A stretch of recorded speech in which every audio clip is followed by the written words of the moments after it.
সাতক্ষীরায় এনসিপির সদ্য ঘোষিত জেলা কমিটিতে ত্যাগী ও পদ বঞ্চিত নেতাকর্মীদের মূল্যায়ন না করার অভিযোগে তীব্র সাংগঠনিক অসন্তোষ দেখা দিয়েছে।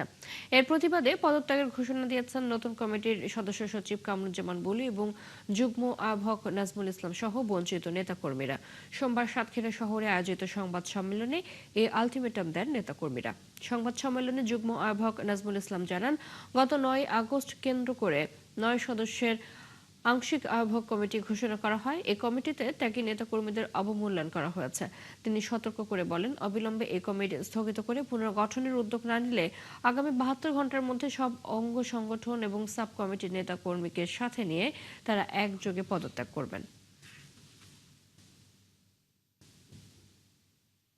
এই বাকি ৯ জনের ভিতরে আমাদের যারা ত্যাগী নেতা, ত্যাগী সহকর্মী যারা ছিল, এতদিন যারা এনসিপি কে সাতক্ষীরার বুকে লালন করেছে, এনসিপির জন্য কাজ করেছে, এনসিপির জন্য সময় দিয়েছে, শ্রম দিয়েছে, টাকা ব্যয় করেছে, তাদের কাউকে এই কমিটিতে রাখা হয়নি এবং তাদেরকে অবমূল্যায়ন করা হয়েছে। বর্তমান যে কমিটি দিয়েছে এই কমিটিকে আমরা প্রত্যাখ্যান করতেছি। সাথে সাথে ৭২ ঘন্টার ভিতরে যদি আমাদের কেন্দ্রীয় লিডাররা যদি পুনরায় রিশিডিউল না করে, তাহলে আমরা ৭২ ঘন্টা পরেই আমাদের